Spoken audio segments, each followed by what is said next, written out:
Okay, so our speaker, next speaker is Stefanie from Vienna University. She's the head of the head of spatial and social ecological transformation. That's a big long term. No, you're not head ready? No. What's this here on your website? Anyway, so you can tell them what you're ahead of later, I guess. In addition, I wanted to mention highlights some of her most cited articles. One is on the prediction of travel time variability for cost-benefit analysis. This will show you the breadth of her work. Just mention the first four. Autonomous vehicles topics, so she's worked on that. She's worked on some topics dealing with a meta-analysis, say, of parking elasticity. So you can, if you want to know why you're paying too much or why the price is rising too much, you can ask her.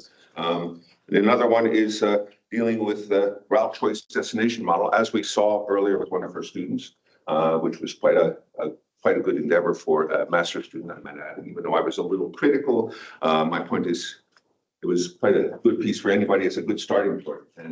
And so, you know, she's also a good manager and good professor. Go ahead. Thank you for the very nice introduction. It's my pleasure to give this presentation here today. Thanks again to the organizers for having me and inviting me to give this talk. I must say, basically, when I was choosing the title of this presentation, I kind of expected that I would already have also the experimental data that we are still planning to collect in the project called City Tools That Work, which is a project funded by the European Co-Fund for Urban Accessibility. And that has not materialized, so the presentation will mainly be based on survey data from Vienna, but I hope it's nevertheless interesting for you. And I also want to give you an overview of this type of literature in this area, which sometimes is also known as congestion charges, congestion tools, congestion pricing. So this is all more or less the same. And this is what I would like to introduce you today. This did not work. Yeah. Oh, okay. So basically, as I think everyone in this room is aware of, car traffic causes quite a lot of negative externalities. Besides congestion, which is the one that we're mainly dealing with here, we also have things like air pollution, we have things like CO2 emissions, noise, accidents, and the like. So there are some estimates that all of that causes huge economic costs, and just the congestion costs, which several research groups have come up with estimates for estimate that this might be something like 1 to 2.5% of GDP in developed countries. So really quite substantial. And to eliminate or at least reduce these negative externalities, transport economists have for a long time advocated to introduce some sort of pricing. As I said, it's known under different names and terminologies, but basically the idea is that the externalities get internalized by people paying for the externalities that they cause to others. The seminal paper in this area is by Vickrey, already in 1969, and there has been a lot of papers afterwards that basically argued why we should go in this direction. However, if we look into the real world, the applications of this type of pricing are fairly rare. Only few cities, that I'll give you an overview in some minutes, where they have been implemented, but there are not too many cases. And if you think about, in the surroundings of Vienna, I think the closest one would be Milan that implemented such a scheme several years ago. And what is the main reason for that? I mean, usually we could think that it's attractive for policymakers to collect taxes, but the lack of the support by the population is usually the main problem. As probably most taxes, they are disliked by the population. And therefore, this is usually the main reason being cited for why we don't have them implemented. There used to be more reasons also on the technological side, but I think nowadays these have really been disappearing for quite a while, and technologically this would be feasible everywhere. So this does not work very smoothly.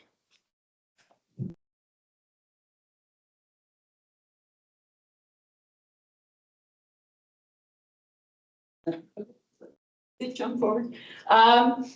Yeah, so as I said, basically the idea is that we have congestion externalities, and by pricing them, we replace the time that people stand in some traffic jam by some sort of monetary element that they need to pay for. And why do we have such substantial costs related to that? Basically, the background is that people, and there is also a very, very large literature on that, have quite a high value of time. We all would like to have more time in our life for doing all sort of things. And so usually studies in Europe, yeah, I would say on average come to a value of time of 15 euros. That's kind of the middle range, which means that people would be willing to pay around 15 euros for travel time being reduced by 1 hour. And that depends, yeah, as I said, a lot of literature there in terms of how that depends on the transport mode, whether it depends, or it depends also whether you are in this sort of stop and go traffic, which is particularly annoying, or more closer to free flow conditions. And if we would for a moment imagine that this is the value of time in the group of people that you look at, it basically means that you drive into some congestion jam. You might, if you slow down 250 cars behind you by 1 second, you already cause €1 of costs. So time losses to other people behind you. So this is just really the time component. And if you look into also things like the handbook of external costs by the European Union, these tend to be the most essential, the largest component of these external costs caused by traffic in urban areas. So in the peak hours, this manual published a couple of years ago estimates that 90% of the externalities from car traffic in urban areas during peak hours are due to congestion. And during the off-peak, it's still something like 70%, so still rather large. So how can people react? If we would implement such a tolling system, they can change the departure time, which is especially relevant if these charges are differentiated over time. So if they're cheap, if it's cheaper to travel outside the peak hours, they might change their travel mode. They can switch to a public transport. They can change their route. If there's, for instance, a certain area at which the charge is levied, and outside you can travel without paying the toll. Or of course, especially in times like these, where I guess most of us will telework on some days, it might also be an option to quite a lot of people to simply not travel at all. You might think, well, there are also other ways of reducing traffic, and especially, for instance, in Germany, these Umweltzonen, environmental zones, sometimes also called low-emission zones, have become quite popular, as well as in many other countries. The main thing that differentiates, or well, one of the main elements at least that differentiates them is, of course, tax revenues.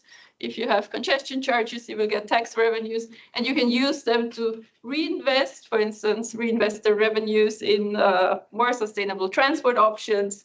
Also, you can use them to compensate for some negative effects for some groups that might be particularly negatively affected by the introduction of tolls. So you create this room of evening out distributional impacts, which you don't have with low emission zones, which, by the way, often they are kind of presented as a very equal, equity-friendly instrument. But there have been studies from Sweden that, for instance, show that this is really not the case, because especially poorer people have more polluting cars because they cannot afford the new ones that would be less polluting. And you might have heard it in the media. But the most recent example where congestion charge after many years of discussion has been implemented is New York. And already in the first quarter, they raised something like $160 million with this charge. So yeah, besides New York, the main examples and those that are most well studied in the scientific literature is Singapore, which has a very differentiated, time-differentiated, dynamic charging scheme that has run since 1975. Then for a long time, we didn't have any new implementations. And then there are some European examples. So we have one in London since 2003, Stockholm also introduced one in the early 2000s, Milan, Göteborg, and yeah, New York. There are different designs. Most of these charges are cordon charges, which basically means inside a specific area. If you want, you need to pay a toll when you enter that area. If you just travel within that area, you don't have to pay. Most of the charges are also differentiated over time. There are some that really have, like, as I said, in Singapore, where I think that the amount changes every couple of minutes, to some, let's say, that are less differentiated, but still differentiated, where you would pay the same amount between 7 in the morning to 7 in the evening, for instance, and things in between.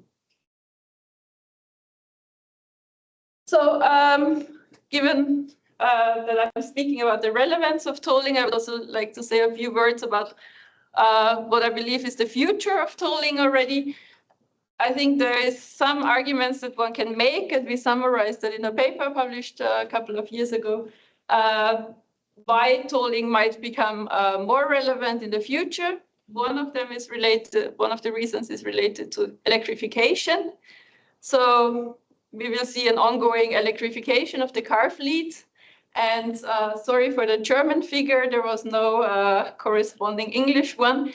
But this is just to highlight the share of fuel tax revenues, which is this green bar, which is around like 6-7% of all the Austrian tax revenues. And if one takes the climate effort serious, this is going to disappear in some years. And this is, of course, a sizable gap that governments will want to fill with some other tax. And so I think one of the possibilities, and maybe the main one, would be to introduce some sort of road pricing, which is also what a lot of, let's say, the Nordic countries are already thinking of, because they are ahead of us in terms of electrification.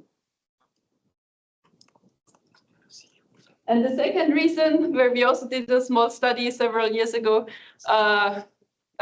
Mike mentioned it before, autonomous vehicles, is that there is not only our study, but actually all these mostly simulation-based studies on autonomous driverless vehicles, basically pointing out that these will be fairly cheap, especially if they're shared, and if they're not regulated or priced, they will lead to many people switching from public transport, walking, cycling, towards using these autonomous cars. And that, of course, is not a nice thing for cities. It will cause a lot of negative externalities, similar to the regular cars we have nowadays, but then at an even higher level. And I'm not going to go into details here, but basically we showed that the same thing can be expected for Vienna. Now I would quite quickly like to summarize the evidence on tolling schemes that we have from the literature, but I start with the most recent example, which has been not so much documented yet in the scientific literature, given that it's still very new, but there have been some newspaper reports, some of which I copied the headlines from, because I think they state quite bluntly what are the preliminary findings, at least. So you see here, for instance, here's everything that changed since congestion pricing started in New York. Fewer cars, faster travel, less honking. So even honking was reduced. And the other headline basically says less congestion, less carbon pollution, less accidents, So these are already findings that in New York can be measured in data after just a couple of months of introducing that scheme. And here you see the change in speed, which went up significantly around after the moment the tool got implemented. Yeah, so this was just one example, but it fits actually very nicely in the evidence that we have from other schemes. I'm citing here mainly studies from London, Stockholm, and Milan, because these are the most well-documented examples in the literature. But basically, we can expect that urban tolls reduce traffic delays by something like, so in terms of traffic volume, by 10 to 30%, speeds up by 5 to 20%. There's also evidence on improvements in environmental outcomes. So particulate matter, so local air pollution goes down by 5 to 20%, CO2 emissions by 10 to 20%. There's also studies, for instance, from Stockholm that discuss the health benefits from that. So there's one study published in some medical journal that basically shows that the rate that small children get hospitalized for some respiratory diseases went back significantly after the tolling scheme got implemented. And also number of accidents is reduced. There's also, so basically this evidence comes from actual implementations, but especially in the last 4 or 5 years, there were several papers published actually in very high-ranked economic journals that tried to estimate the potential benefits for cities when implementing such a congestion scheme. For instance, there's one by Yang et al. For Beijing that estimates, basically things that are very much in line with already the implemented tolling zones. And so overall, all the papers that I'm aware of find that there are net positive welfare effects of such tolling scheme implementations. Where the literature is a bit more mixed is what happens to the user benefits. So how individual people are affected and how I will talk about distributional effects in a second. I will come back to this topic throughout my presentation because this is also quite closely related to the topic of acceptability, if at least this is something that is widely shared in the literature, that if people are negatively affected, they probably don't like it. We find some different evidence for Vienna, but about that later. Actually, most studies find that the user benefits tend to be negative on average, especially before redistribution. So if the revenues are used to compensate people for any sort of decrease in user benefits, you might get a positive average, but before redistribution, this is a fairly common finding in the literature that the average is negative. And there are 2 specific cases that I'm aware of where theoretical models found that user benefits can be positive for everyone, even if the tax revenues would be destroyed. And that is one which is not a totally urban congestion scheme, but more a highway-related one by Jonathan Hall that basically says if we tax only certain parts of the highways, so certain lanes, then we might have this finding. Or a very recent, still working paper by Ostrowski and Schwarz, who find that the same outcome basically if we would impose proportionally lower taxes on people who share their car. This is basically a side note, but these are the exceptions in the literature. And now I come to the topic of equity. We talked about average user benefits. So how are user benefits distributed? This is, of course, also something that relates very much to acceptability of such a congestion charge, because, again, you might think that, or that is also found in the literature, that basically schemes that are more fair have a higher acceptability and support among the population. There's basically quite mixed evidence in the literature on whether such tolling schemes can be considered progressive or regressive. Even sometimes for the same city, people using different data find different things. It again depends very much on what you do with the tax revenues, how you redistribute them. Yeah, I think that is quite self-evident. It also depends very much on how people have traveled before the implementation of the tolling scheme, who is really affected, who needs or wants to change their behavior. And finally, also, of course, the tolling scheme itself and how it is designed matters. So how large is this tolling zone, who gets an exemption, and so on. Overall, we find a really large heterogeneity within income groups. So I will show you in a second a study that my project colleagues from Sweden conducted for Stockholm and Göteborg, but that fits very nicely with the existing literature that basically, even for a given income group, there's a huge heterogeneity in terms of how people are affected.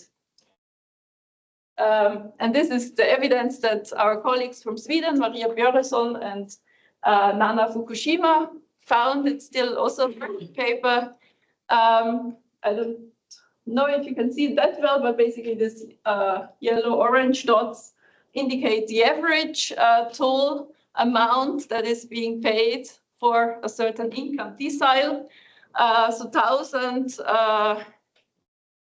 Swedish krona amount to roughly 90 euros. So this is what is roughly being paid by the very highest income deciles.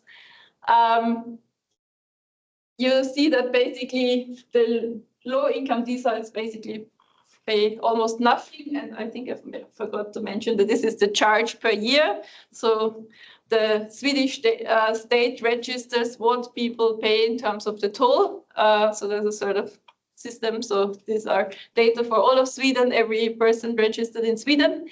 And the median is actually 0 even for the highest income deciles.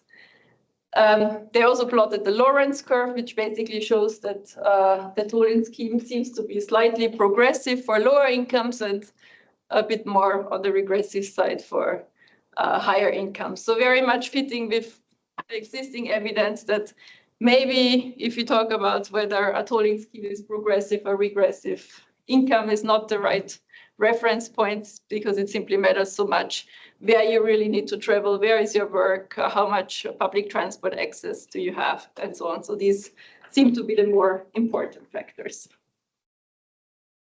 Yeah, so what remains basically is this large challenge of acceptability, of support that holds back the implementation in many cities.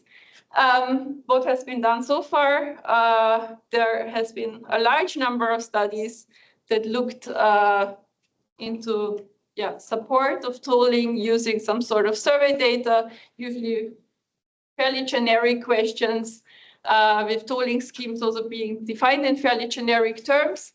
And what are the main findings, which are fairly consistent across studies? On the one hand, that things like attitudes, values, ideology matter. So conservative orientation, being more right-leaning, having little concern for the environment or climate change, little trust in the government, all these factors decrease the support. There have been studies that looked into the different designs of tolling schemes, and people prefer more effective tolling schemes. They prefer if revenues are earmarked, so if they cannot be used for all sorts of things by policymakers, but they are earmarked for a specific purpose. Fairness, as I mentioned before, and the simplicity of the tolling scheme matter. It also depends on the context, how bad the status quo is being perceived. So a lot of evidence on that has come from Gothenburg in Sweden, where actually the toll was really implemented to get revenues and not so much because there was a congestion problem. Also public transport is not very good there. And so this tolling scheme has always performed worse in terms of support compared to the one in Stockholm, where there was the common perception that there is a congestion problem and not everyone should drive into the small city center by car. And what is also a common finding is that acceptability rises after the implementation.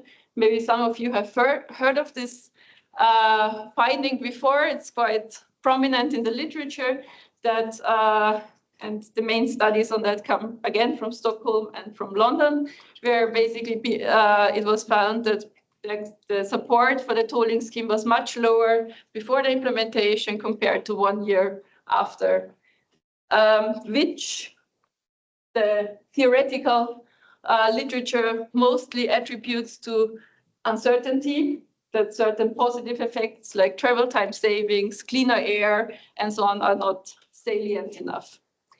Yeah, so basically where our focus is in this study is on the role of personal costs and benefits.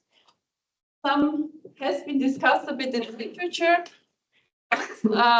most of the time in fairly non-specific ways, I would say. So often proxies have been used, like saying, okay, everybody who owns a car or everybody who lives in a certain location is affected by the toll. So this has mainly been done by studies that looked into actual referenda situations in Stockholm and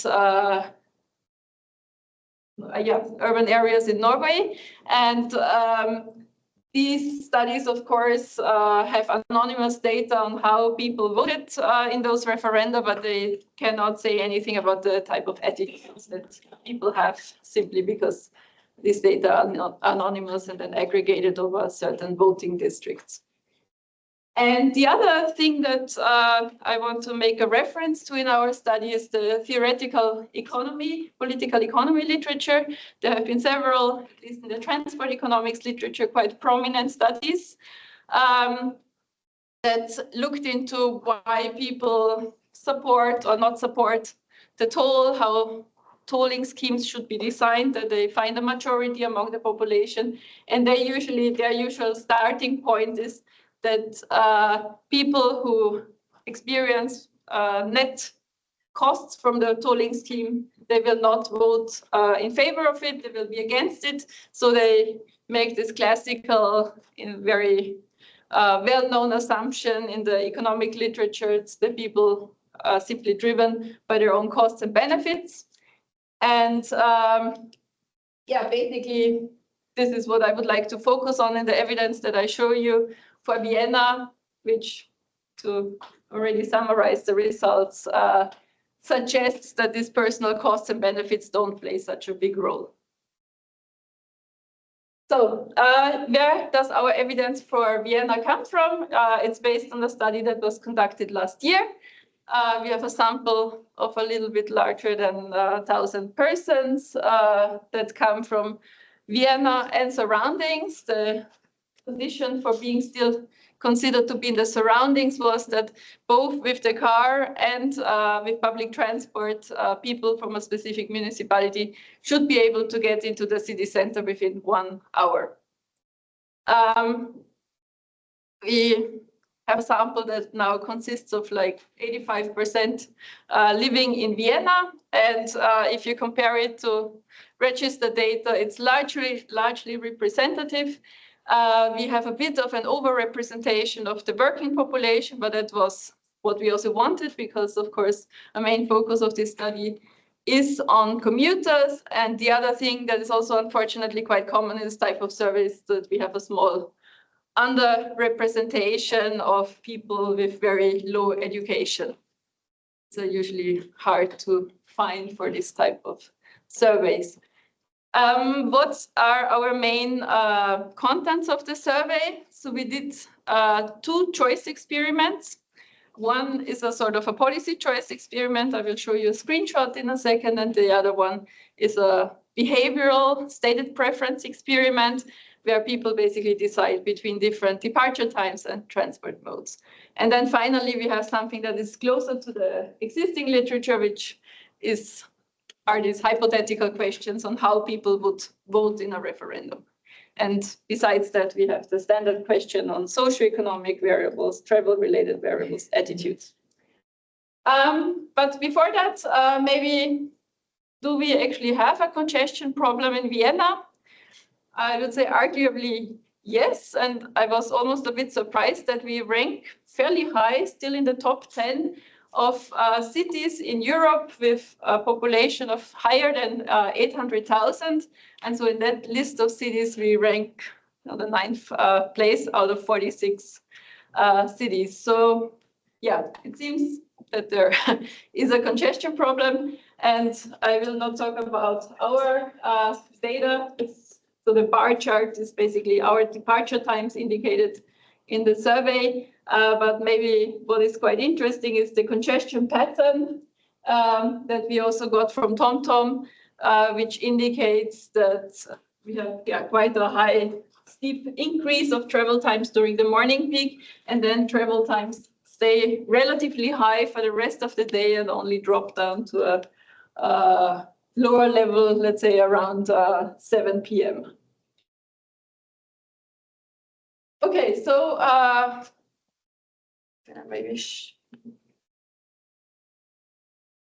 this so you can see the whole thing? Yes. So what you see here is the policy choice experiment, which has 3 alternatives, and people were shown 3 alternatives. They were shown 5 choices with 3 alternatives, where the first alternative, the status quo, remained constant. So they always had the same status quo alternative. And then besides that, they were shown 2 other policies with varying attribute values. So one of them was a standard city toll, where we would say, okay, travel time would reduce to let's say travel time per 10 kilometers would reduce to that amount. The peak hour toll would be this. The toll during the off-peak hours would be another amount, or maybe even the same. We also introduced, because that was especially at the interest of our Latvian project partner, to think about public transport cashback. So the idea was here that part of the toll people would get returned in the form of a public transport voucher that they can use then to buy public transport passes, or also to make, let's say, a partial payment for the annual ticket. It was meant to be in a quite flexible way. So we also asked things like, okay, the validity of the public transport voucher, is it possible to transfer it? I'm not going to talk about these things too much today. What is still important to mention is that all of these tolling schemes made reference to that specific area. So we asked people explicitly to consider that in their choices, and gave them also some extra information on how the tolling scheme would be implemented technologically. So those interested in details could also get further information that I'm not gonna get into now. Same minute. I cannot go forward.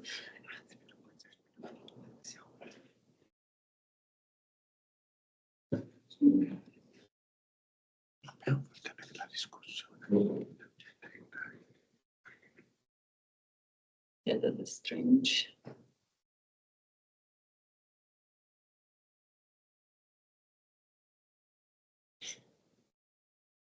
There we go. Sorry about that. So the second experiment that people had to fill in, and that was only filled in by people who explicitly said they are commuting currently at least once per week by car. Again, same idea, different options to choose from with varying attribute levels. So everybody saw something else, and they saw, in this case, again, 5 different variants of these choices.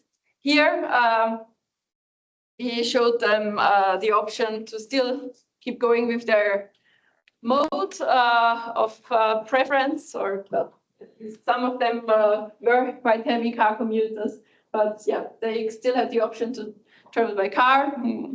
One option was always a bit on the early side, one option always a bit on the late side, and then similarly they could switch to public transport again.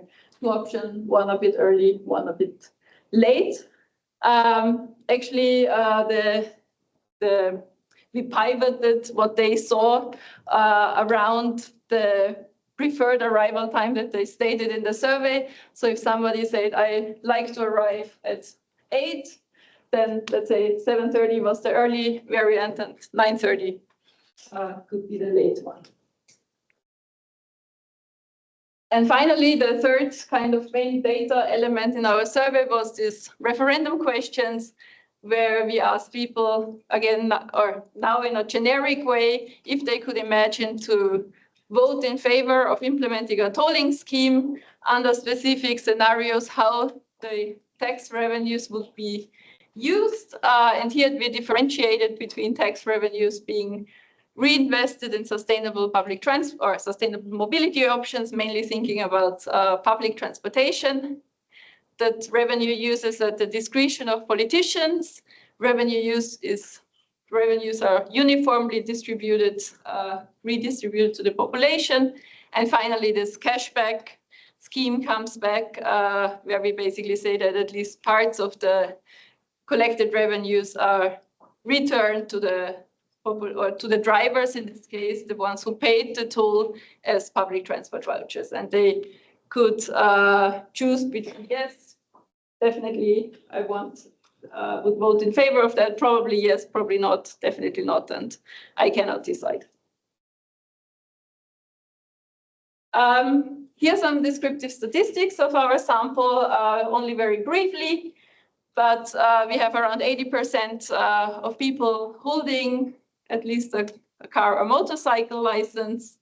We have also around 72% of people actually holding a sort of public transport pass, the annual ticket for Vienna, for instance, or the Klima ticket, the comprehensive public transport ticket for Austria or the Eastern region. Around 3/4 of the sample have at least one car in their household, and 64% of our sample are commuters, so they commute at least once per week. And the average number of days that those people commute is 3 days per week. Then we asked also about flexibility. So there is like 37% of people who never use their car, 65% who see some possibility of teleworking, and 77% who say, yes, I can decide on my working hours in a fairly flexible way. So yeah, basically, I think what differentiates this sample maybe from other cities, and we have a similar study that has been conducted in Riga in Latvia, that we see that the Viennese population is really quite public transport affine. We have a very good public transport network here. And the second thing that we see, at least compared to Riga, is that commuters in Vienna tend to be quite flexible. So teleworking, flexible hours, working on the train or in public transportation in general, like all these things are possible for a quite sizable share of the sample. Yeah, so now we come to this personal affectedness that I would like to focus on. So one main indicator is how many times a week people drive through this proposed tolling zone by car. Here you see the distribution. The blue bar is the whole sample. The red ones are people, workers, but employed people who live or work in districts contained in the tolling zone.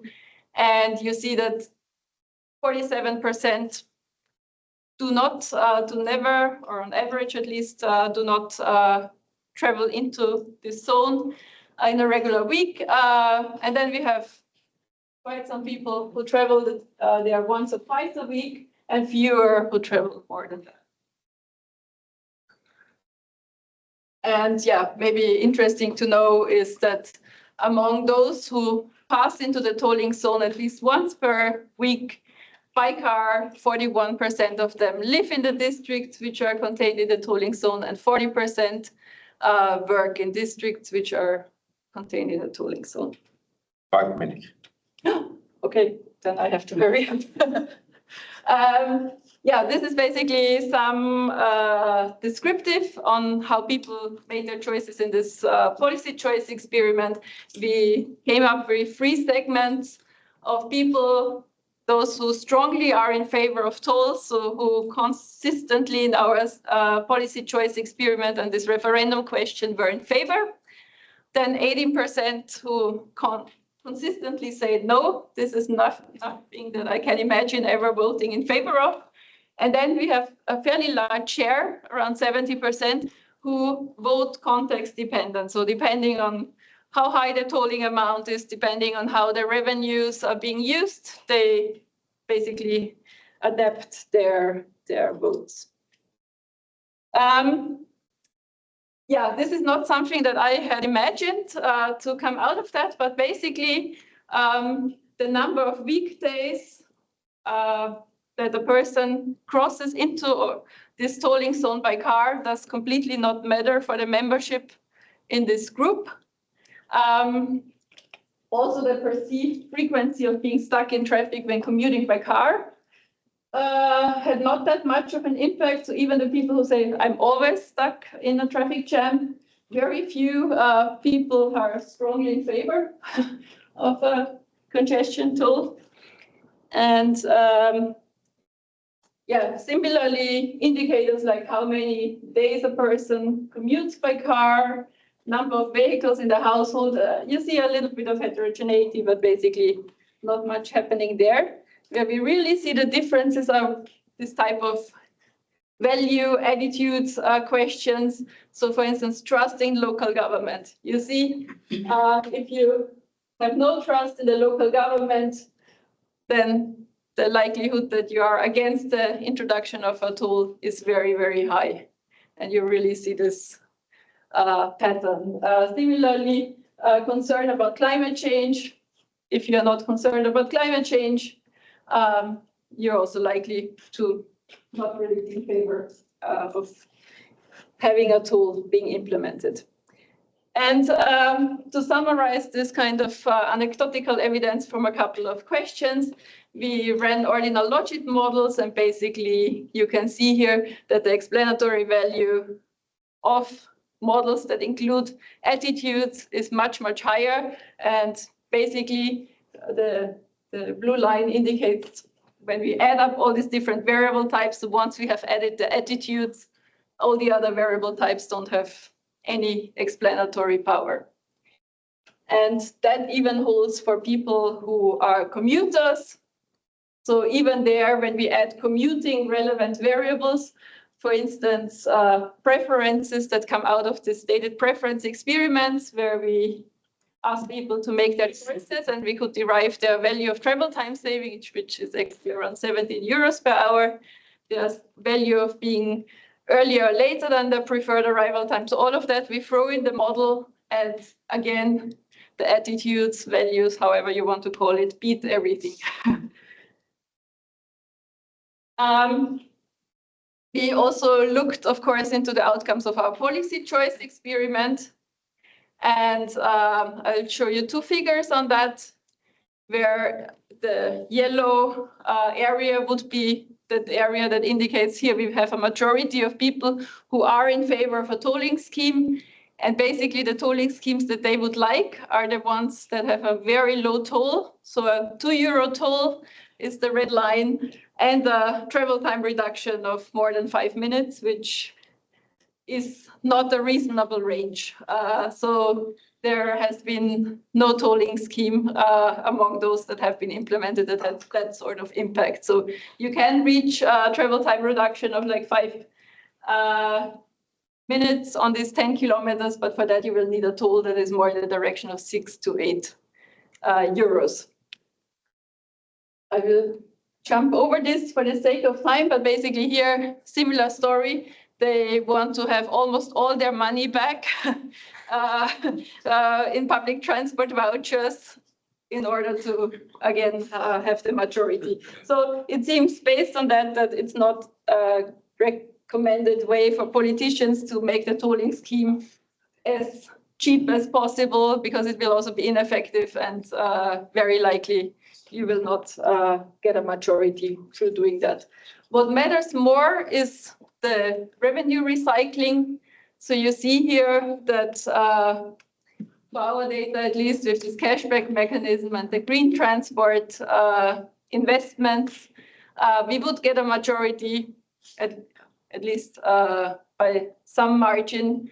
What people really dislike, and that is very consistent with other studies, is if politicians can decide over the revenues. So you see this, the third scheme here is much less seem to be considered, something positive than the others.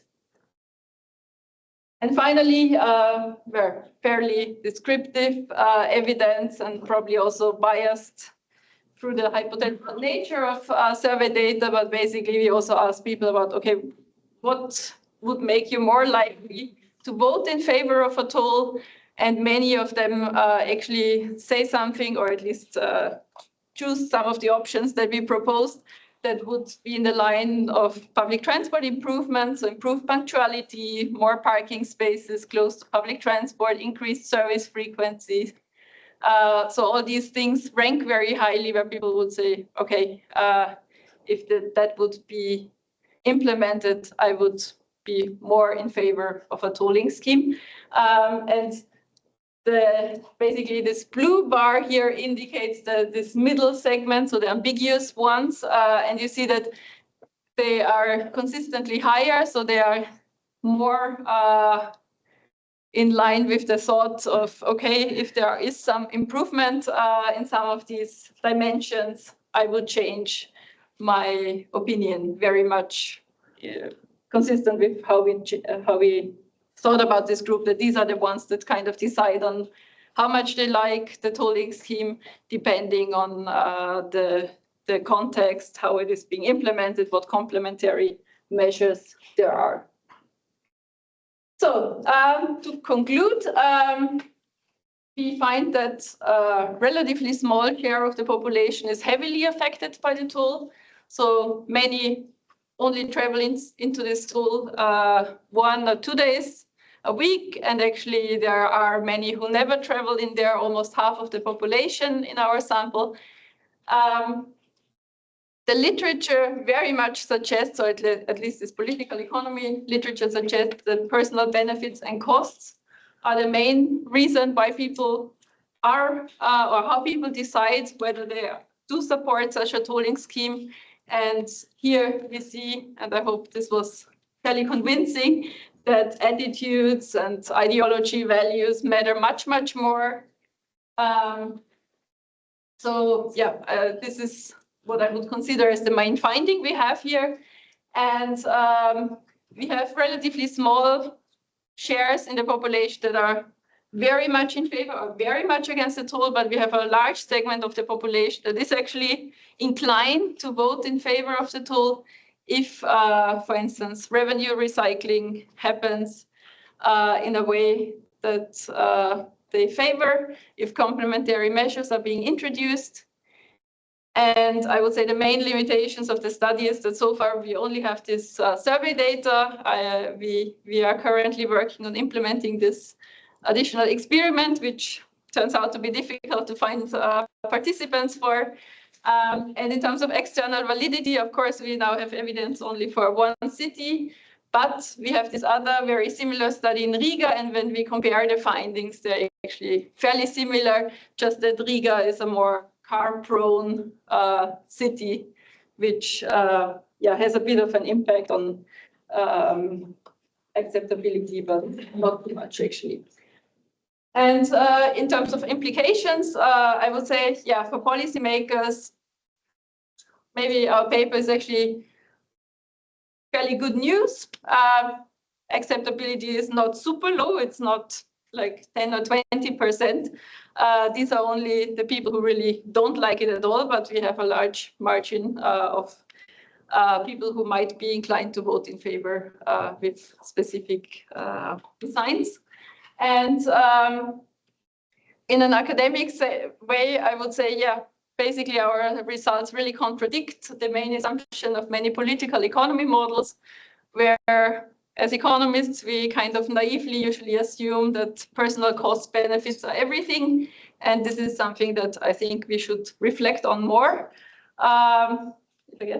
half a minute. I would also like to add that we, together with my PhD student, Arce Dineros, we are doing a similar study on something called Klimaticket Plus, which is basically an extended version of Austria's comprehensive public transport ticket. And there we also find that there's actually a large group of people who have very inconsistent ways of thinking on whether they would purchase the ticket and whether they would support the introduction. So we have a lot of people who say, no, I would not buy it, but I would support the introduction. But even more interesting, we also have people who say, I would buy it, but actually in general, I would not support it. Probably, at least this is what the findings suggest, because they don't like the tax, or as a taxpayer, they don't want to spend money on something like that is usually being subsidized. Okay, that's it. Thank you for your attention.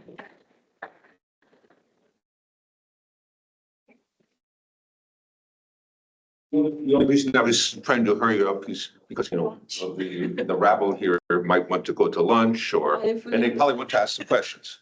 And so I'm going to ask one question before you get into it, which is the motivation. When you said it was 29 minutes for a commuter, did that include travel time for people using transit? Because usually people who use transit are willing to take longer time. Yeah. And so if Vienna has some of the best transit, which I would say does in the world, not just in Europe, it's no wonder that, and so it's maybe not so bad as your motivation suggests. Anyway, but still something we consider. Thank you. Very interesting. I have two very quick questions.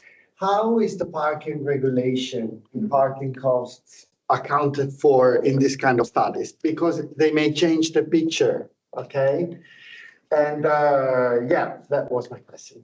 That's a very good question. We didn't go into the topic of parking. I mean, we know the districts where people work and live, and based on that, we could make an inference on the likely parking costs. But I think, we had a lot of questions in the questionnaire whether people who currently travel by car, whether they could imagine switching to public transport. And then it was a sizable group who responded they would need to have some parking opportunity at the station where they switch to public transport. So these are mainly people who live outside the city area and who would in theory have the option, but just not from their hometown or their exact my issue is location. The social acceptance issue. Is it differentiated depending on where you live? Okay. Yeah. If you're a toll zone user or a toll zone resident, that has to do with the parking opportunities also, I think. So, yeah. So in Vienna, we have this scheme as in many other countries that you can get a reduced parking permit for a fairly cheap price at the district in which you live, but outside you need to pay, yeah. Other questions? But there's a theorem that says any decision can be supported by utility theory. And I was just wondering whether you have any conception of what utility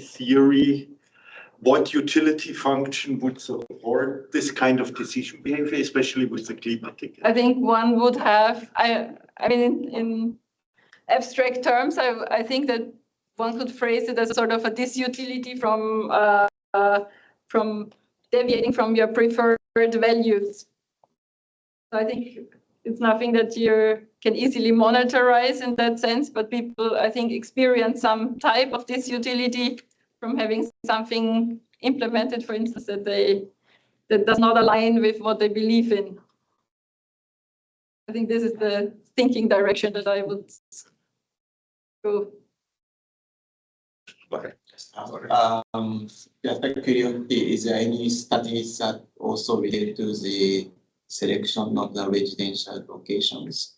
Because I assume, except in Paris, I think there is a very extreme public transportation in the activities now. So the people may think that it is enhancing the gentrification and the medium income further. I don't know. We did not look into this topic ourselves so far, but there is a study that has been published, I think, last year by Hardik and co-authors, and they combine the implementation of a hypothetical tool with a sorting model, and there are substantial sorting effects in the long run. Yeah, that's what they find. And I can tell you, the one in New York, nobody in New York, in Manhattan, drives in Manhattan. They would take taxi, and so the toll for a taxi is 1/4.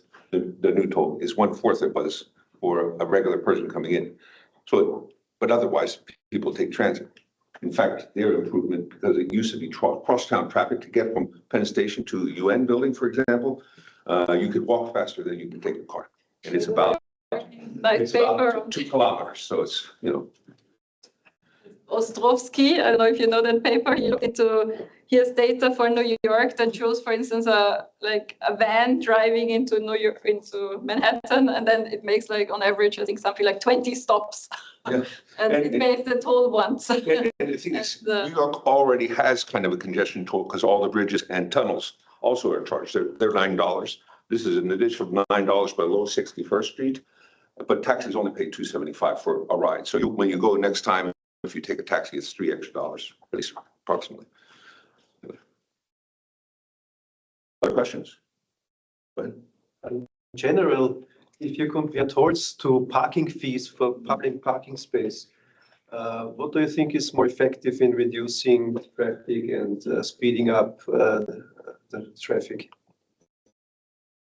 That's a good question. We had a project on that many years ago, and so what you can do more easily with tolls is to have a sort of dynamic pricing, so that it's really more expensive during peak hours to drive into the cities compared to off-peak hours. And our finding from that study was that this is very hard to communicate to people for parking if you would have some sort of time of day dynamic, where 1 hour costs different amount in terms of depending on when you park there.